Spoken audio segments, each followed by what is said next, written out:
Welcome छ साथीहरू मेरो मिनी ब्लगमा। साथीहरू आज हामी आमा छोरी पनि आयौँ है त गुम्बातिर रमाइलो गर्नलाई। तपाईहरू कता हुनुहुन्छ, कता जाँदै हुनुहुन्छ?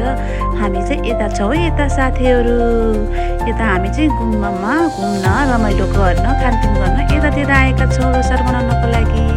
अनि हेर्नुहोस् न साथीहरू, मेरो छोरी चाहिँ एकदम खुसी भएकी छिन् आज घुम्न पाएको हुँदाखेरि। उसलाई चाहिँ गीत बज्नै हुँदैन, यसरी नाच्ने गर्दैछिन्।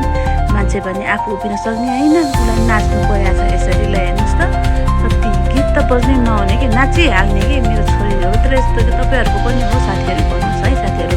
अनि यता चाहिँ सानो नानीहरू पनि डान्स गरिरहेका थिए, तिनीहरूको पनि भिडियो मैले मेरो ब्लगमा क्याप्चर गरिहालेँ। अनि यो चाहिँ हाम्रो खानपिनको व्यवस्था भएको ठाउँ जहाँ चाहिँ हामीले मिठो मिठो खानेकुराहरू चाहिँ लिएर रमाएर सँगै बसेर खाने गर्दछौँ र यसरी चाड मनाउने गर्छौँ। तपाईँहरूकोतिर कसरी मनाउनुहुन्छ? हाम्रोतिर चाहिँ यसरी मनाउँछौँ है त साथीहरू। अनि हाम्रो लोसार चाहिँ यस्तो तरिकाले मनाइयो साथीहरू। तपाईँहरूकोतिर कसरी मनाउनु भयो?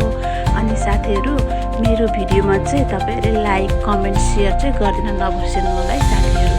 अनि यति जेलसम्म मेरो भिडियो हेरिदिनु भएकोमा तपाईँहरू सबैलाई धेरै धेरै धन्यवाद दिन चाहन्छु है त साथीहरू।